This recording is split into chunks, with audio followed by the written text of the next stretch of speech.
নমস্কার বন্ধুরা, আজকে আমি আবার একটি নতুন ব্লগ নিয়ে আপনাদের সামনে চলে এলাম।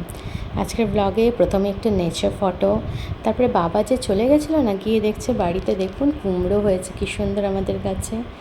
আজকে সকালটি শুরু হয়েছে আমাদের অনেকটা দেরিতে, তাই ভাত বসিয়ে দেওয়া হলো। এখানে আমি ভেন্ডি কাটছি আর ছেলে এসে গল্প করছে আমার সাথে বসে বসে। আজকে আমরা সব অল্প স্বল্প যে খাবার আছে আগের দিনের ওগুলোই গরম করে খাবো। যেরকম অল্প ডাল আছে, অল্প ভাত আছে, ভেন্ডিটা রয়ে যাচ্ছে, সানডে আসলে বাজার করতে হবে তো ভেন্ডিটা কেটে নিলাম, ডাল অল্প ভাত আর কটা রুটি বানিয়ে নেবে মা বললো।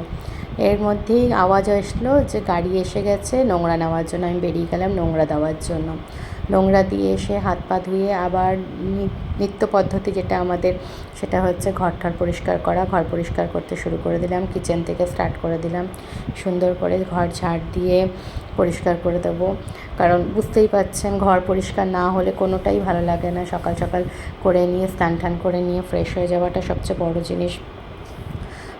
তো আমি সেই ঘরটার ঝাড় দিচ্ছি আর আমার ছেলে খেলে যাচ্ছে। সব করা হয়ে গেল, হাত পা ধুয়ে এসে এইদিকে ছেলের ডিম সিদ্ধ হয়ে গেছে, আলু আর ভাত হয়ে গেছে। আর আমাদের ভেন্ডি ভাজার জন্য ওর যে আধা আলু টুকরোটা ছিল ওটা কেটে দেওয়া হয়েছে আমাদের ভেন্ডিতে। ভেন্ডি আলু ভাজা শুরু, আর মা বললো 3টে রুটি হবে। বললাম ঠিক আছে, তুমি ভেন্ডি ভাজার ওদিকে থাকো, তুমি যেগুলো করছো করো, আমি এদিকে করে নিচ্ছি রুটিটা। আপনারা বলবেন তো কারা এমনি করে রুটি ফোলান, কারণ বেশিরভাগ বাড়িতেই আমি দেখেছি রুটি বেলে নিয়ে তাওয়াতে অনেকগুলো 5টা 6টা রুটি নিয়ে সেঁকে নিয়ে তারপরে জালি হয় না, জালিতে দিয়ে ফোলান আপনারা। আর আমরা ওটা করি না, আমরা এরকম করেই ফুলাই। এটা কালকের আটা মাখা তো তাই জন্য রুটিটা ফুললো না ঠিক করে, আর বের করেই ফট করে করে নিলাম। অথচ আমরা এরকমই করি, সবসময় আমরা এরকমই করি। দেখবেন ওই জালির উপরে যখন করবেন না, এটা পুরো রুটিটা ফুললো না কিন্তু ঠিক আছে, হয়েছে, নরম হয়। জালির উপরে যে রুটিটা করবেন সেটাতে আপনি দেখবেন কি হয়, অনেক সময় ওই বার্নারটাতে না, গ্যাস বার্নারটাতে পুরো ভরে যায় নোংরা মানে ভুসিগুলো আটার। এখানে আমি একটুখানি ঢ্যাঁড়স ভাজাটাও একটুখানি নাড়িয়ে নিলাম করে, তারপরে ভালো করে অল্প তেলে করছি। অল্প তেলে করলে পরে একটু অসুবিধা তো হয়। এই যে আরেকটা রুটি করছি, 2 নম্বর রুটি হয়ে গেছে আমার আপনাদের সাথে কথা বলতে বলতে। 3য় রুটিটা বসিয়েছি। তো আমরা এমনি করেই করি, এতে না ওই বার্নারে ভুসিটাও কম ঢোকে আর সুন্দরভাবে ফুলে যায়। এটা আমার মায়ের কাছ থেকেই শেখা। আটা খুব সুন্দর করে মাখতে হবে, তাহলে রুটি ভালো ফুলবে। আর আগের দিনে এটা এখন আটাটা মাখা হলো, তো আগের দিনের আটা যখনই করবেন তখন একটু শক্ত হয়ে যায়। বাস রুটি আমার ফুলে গেল। ভেন্ডি ভাজাও প্রায় হয়ে গেল। ভেন্ডি ভাজাটা দেখবেন আপনারা এই জিনিসটাও বলবেন তো কার কার বাড়িতে এই জিনিসটা করেন। আমি এটা আমার শাশুড়ি মা আর মাকে দেখেছি। ভাজা করতে তেলটা একটু বেশি লাগে, তেলটা মানে তেল তো খাওয়া ভালো না, শরীরে যাওয়া তো ভালো না ডাইরেক্ট, তাই জন্য এরকম সরিয়ে সরিয়ে তেলটাকে এরকম করে রাখেন বলবেন। অনেকে উঠিয়ে নেন, আমি দেখেছি। এখানে ডিমের ঝোল হয়ে গেল ছেলের। আমি ফ্রেশ হয়ে ছেলেকে ফ্রেশ করিয়ে নিয়ে এসে গেছি। এখানে কত গল্প ছেলের, তার গল্পই শেষ হচ্ছে না। তার গল্প হচ্ছে এখন অজগর রাস্তে তেরে, এটা আমার সাথে বলছে। বললাম এটা তো স্কুলে শেখায়নি। তখন বললো না, এটা দিদুন বলতো। মানে আচ্ছা, ওই আমার মা ওর সাথে গল্প করে, কিছু না কিছু বলতেই হয় ওকে, এটা কি ওটা কি, এত কিউরিওসিটি। আর আজকালকার বাচ্চাদের হয়ই, কোনটা কি সব জানতে হবে তাকে। এই সুন্দর করে বলতে থাকছে আর করছি। আর বাচ্চাদের সাথে দেখবেন যত কথা বলবেন না, তত বাচ্চাদের নিজেদের ইমাজিনেশন বাড়ে। ওরা নিজেরা সে ভাবতে শেখে, চিন্তা করতে শেখে। সুন্দর করে গল্প করে সে আপনি করবেন কোনো কাজ, দেখবেন কাজও তাড়াতাড়ি হয়ে যাবে আর সে শুনবেও। তার সাথে দুষ্টুমি তো করবেই, দুষ্টুমি তো আছেই। দুষ্টুমি না করলে কি হয়, দুষ্টুমি দরকার সারাদিনে। ওর এসে যে কি দুষ্টু করবে দেখুন না, দাঁড়িয়ে বলছে ও আমার ঘুম পেয়ে যাচ্ছে, স্নান করে ঘুম পেয়ে যাচ্ছে। দেখছেন অ্যাক্টিংটা দুর্দান্ত, তার নাকি ঘুম পেয়ে যাচ্ছে। আমি বললাম ঠিক আছে, ঘুম পাচ্ছে আর খেয়ে নাও, তারপরে না ঘুমটা মানে হবে। তাই জন্য বললো ঠিক আছে। তারপরে কানে জল নাকি ফেলতে হবে। তারপরে দুষ্টুমি বেশি করছে বলে আমি বকলাম যে তাড়াতাড়ি করো, ঠাকুর পুজো দিতে হবে তো। বললো হ্যাঁ আমি যাব। আমি মাথাটা সুন্দর করে আঁচড়ে দিলাম, মাথার চুলটা। এরপরে ও আমাকে দেখাচ্ছে গলায় হাত দিয়ে, ওল খেও না ধরবে গলা, আমাকে দেখালো গলায় হাত দিয়ে। এই দুষ্টুমি হয়েই যাচ্ছে। আর ওই যে দেখুন গলাটা ধরছে আর বলছে ওল খেও না ধরবে গলা। পরে ওকে আমি সুন্দর করে রেডি করে নিয়েছি, রেডি করে নিয়ে একটু হাম্পু টাম্পু তো দিতে হবে, ওটা তো তার পাওনা, ওটা করার পরে ওটা ওনার পাওনা থাকে, কিন্তু তারপরে যে তার মাকেও তাকে দিতে হবে, সে দিল। এবারে আমি রেডি হয়ে যাচ্ছি, সুন্দর করে স্নানটা করে নিয়েছি। তো এরপরে শুধু সিঁদুরটা পরে নিই, সিঁদুর পরে নোয়াতে লাগিয়ে প্রণামটা করে নিয়ে এবার ছেলে ততক্ষণে দৌড়াতে শুরু করেছে, যে ঠাকুরের জল দিতে যাবে। একা তো ঠাকুরের আসনটা উপর, তো ওখান থেকে গ্লাসটা নামাতে পারবে না, আমি নামিয়ে জলটা দিয়ে দিয়েছি। ও সুন্দর করে মন্ত্র বলে করে দিচ্ছে। এখন জানেন নতুন একটা মন্ত্র শিখেছে, দুর্গার মন্ত্র ও শিখেছে। এখন ওই সর্বমঙ্গলে মঙ্গলে শিবে সর্বাতে ওটা বলে। হঠাৎ আমাকে এসে বলছে, মামাম এটা মুখস্থ হয়ে গেছে। ওই রাত্রে শোয়ার সময় ওর কানের সামনে আমি ওই মানে থাবড়া দিতে থাকি, ঘুম পাড়াতে থাকি, আর এটা বলি, বাস ওটাতেই ওর মনে রয়ে গেছে। আজকে আমাকে শোনাচ্ছে, বললাম বাহ কী সুন্দর। চলুন বাবুটাকে খাওয়াতে বসাবো। ওর খাওয়া নিয়ে এসে গেছি, ডিমের ঝোল ভাত। ও খুব খুশি। এবার সুন্দর করে ভাতটা মেখে নিই। ও বলছে এমনি করে চটকাও, অমনি করে চটকাও। আমি ওর কথা শুনছি আর খাওয়াবো বলে রেডি করছি। আমাকে বলছে ডিমটা দাও, ডিমটা দাও। ও কিন্তু খুব ভালোবাসে না। ও কী করলো জানেন, হাফ ডিমটা খেলো। পুরো কুসুমটা আমি ভাতের সাথে মাখিয়ে দিচ্ছি, হাফ ডিম, আর হাফটা রেখে দিতে হলো। ও খাবে না। ওর মাছ খাবে না মানে কি, ও অতটা ভালোবাসে না চিকেন আর ডিমের প্রতি, ওর অতটা লোভও নেই, অত ভালোবাসা নেই। ওর মাছের প্রতি আছে, মাছটা একটুও ছাড়বে না, মাছটা সুন্দর করে খাবে। এমনি মানে খাবে না ওরকম নয়, ওর সব কিছু খেতে ভালো লাগে, খেয়ে নেয় ছেলে। আমার ছেলের এই জিনিসটা আছে, করলা সিদ্ধ ভাতও খায়, ছোটো থেকে করেছি করলা আলু সিদ্ধ ভাত। এবারে আমি আমার খাবার নিয়ে এসে গেলাম। আমার ওই ভাত, ডাল, একটা রুটি, দই, শসা, পার্সেল আসলো, খেতে বসেই পার্সেল আসলো। বিকেলে এসে গেলাম, দেখুন বিকেলবেলা আমাদের শুরু হলো। আমি একটা নতুন রেসিপি করছি, চিলি ফিশ। আমার ছেলে বসে বসে দেখছে, বলছে গার্লিক। তো রেসিপিটার জন্য আমি একটুখানি রসুন, ধনেপাতা, কাঁচা লঙ্কা সুন্দর করে ধুয়ে ঠুয়ে রেডি করছি, যে এটা বেটে নেবো, একটা পেস্ট বানিয়ে নেবো। একটা পেস্ট বানিয়ে নেবো। আর ছেলের আপেল সিদ্ধ বসাবো বলে ওকে বললাম, তো আপেল সিদ্ধটা বসিয়ে ফেললাম। আপনাদের সাথে কথা বলতে বলতে এখানে আপেল সিদ্ধটা, এখানে হচ্ছে আমার ওই পেস্টটা বানাবো বলে ধনেপাতা, রসুন, কাঁচা লঙ্কা দিয়ে মিক্সিতে বসিয়ে দিলাম। বসিয়ে নিয়ে পেস্টটা আমি বানিয়ে নিচ্ছি, কারণ এটাই আমার আসল মশলা থাকবে। মাছের একটা আঁশটানি গন্ধ তো ওইটা চলে যায়, আর মাছের ভেতরে খুব সুন্দরভাবে ঢুকবে।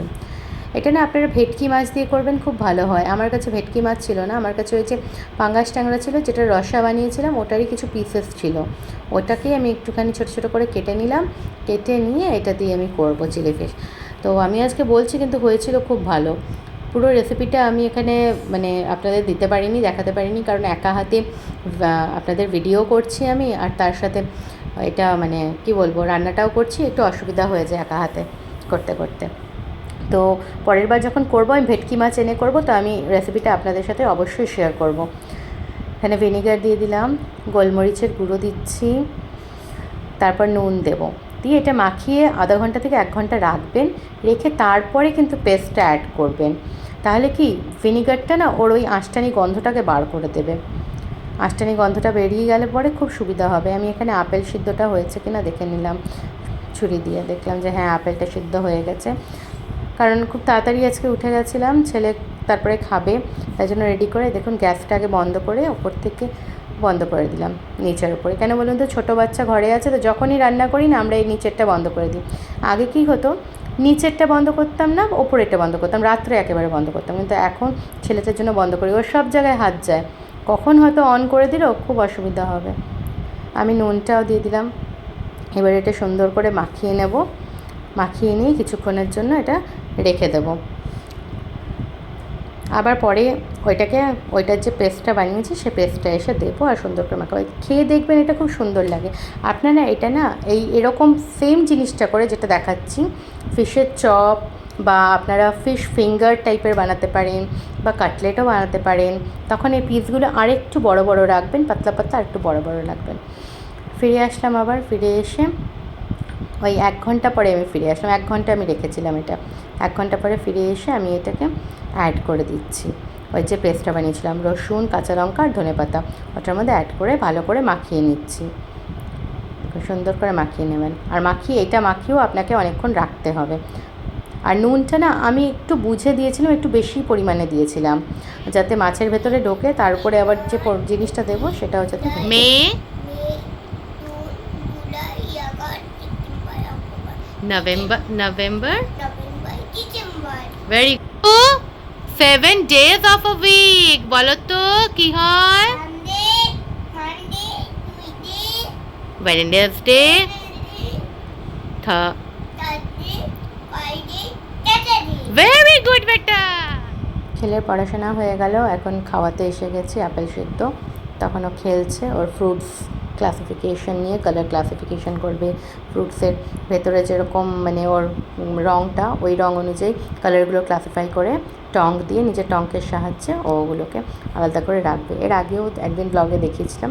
ওর এগুলো হচ্ছে খুব পছন্দের খেলা, এগুলোই পছন্দ করে। এখনকার জানেন বাচ্চারা কিছু তো পায় না, মানে কোনো বন্ধুবান্ধব ওরকম পায় না, সেই জন্য ঘরেই এসব খেলে। আর কি বলবো বলুন, বড় খারাপও লাগে যে আগেকার মানে আমরা যেরকম খেলতে যেতাম, এদের খেলা যাওয়াটাও বন্ধ। সেরকমভাবে কেউ বাইরেই বেরোয় না, সব ফোন নিয়ে ব্যস্ত। এ একটু ফোনটা কম দেখে, দিই অবশ্যই দিই, কিন্তু ওর পড়ার জিনিসগুলো একটু কম দেখে। টিভিটা দেখতে চায় না, তাই আমাদের ঘরে কেউই টিভি দেখে না। এদিকে আমি এসে না আবার ওই ডিম ফাটিয়ে নিলাম, ওই যে মিশ্রণটা বানিয়ে মানে মাছটা লাগিয়ে রেখেছিলাম। দুটো ডিম আমি পরিমাণ মতো নিলাম, আপনাদের লাগলে দুটো কি তিনটে কি একটা বুঝে দেবেন। তার মধ্যে আমি একটু কর্নফ্লাওয়ার দিয়ে দেবো। যদি কর্নফ্লাওয়ার না থাকে আপনার কাছে, যদি অ্যারারুট থাকে অ্যারারুট দেবেন। অ্যারারুটও যদি না থাকে একান্ত, তাহলে আপনি একটু ময়দাও ইউজ করতে পারেন বাইন্ডিংয়ের জন্য। এটা অ্যাকচুয়ালি ভাজবো তো, ওই বাইন্ডিংয়ের জন্য এটা লাগবে। এটা বাইন্ডিংটা করে তারপরে আপনি তেল গরম করে সুন্দর করে ভেজে চপ হিসাবেও দিতে পারেন, সন্ধেবেলায় সার্ভ করতে পারেন। একটু কেচাপ বা একটু ডিপ বানিয়ে দিলেন, দিয়ে এটা ইউজ করতে মানে সুন্দর করে ওরকমভাবে চপ হিসাবে আপনারা খেতে পারেন। তা আমি ওইটা করে দিচ্ছি। ভিডিওতে অনেক ভুলভ্রান্তি থাকবে, একটু ক্ষমা করে নেবেন নিজের মনে করে, কারণ প্রথম ব্লগিং করছি, একা হাতে পুরোটাই সামলানো একটু আমার জন্য টাফ হয়ে যায়, কারণ সেট আপ তো সেরকম নেই, তো অমনিভাবেই করা হচ্ছে। যেমন পারছি আপনাদের সামনে আসছি, প্রস্তুত করছি, আর যতটা ন্যাচারাল থাকে ওই রকম ন্যাচারালি দেখাচ্ছি। কোনো অত্যাধুনিক কোনো জিনিস দিয়ে দেখাচ্ছি না, কারণ যেটা নেই সেটা দেখি তো কোনো লাভ নেই, যেটা সত্য ন্যাচারাল ওটা দেখি লাভ আছে। আমার জীবন, আমার দৈনন্দিনই এখানে থাকে, আমার ছেলেকে নিয়ে সর্বস্ব সব কিছুই থাকে, আপনারা দেখেছেন। এরপরে আরও আস্তে আস্তে ব্লগ আসবে, যেখানে আমি ছেলেকে অনেক অ্যাক্টিভিটিস শেখাই, ওগুলো দেখতে পারেন। আমি একটু নুন অ্যাড করলাম, আমার মনে হলো কর্নফ্লাওয়ারের পরে নুনটা দেওয়া দরকার। কড়াই এদিকে বসিয়ে দিয়েছি, গরম হয়ে গেল, তেল দিয়ে দিলাম। তেলটা আমি অল্প পরিমাণে দিয়েছি, আর তার মধ্যে অল্প অল্প করে মাছগুলো দিয়ে দিয়েছি।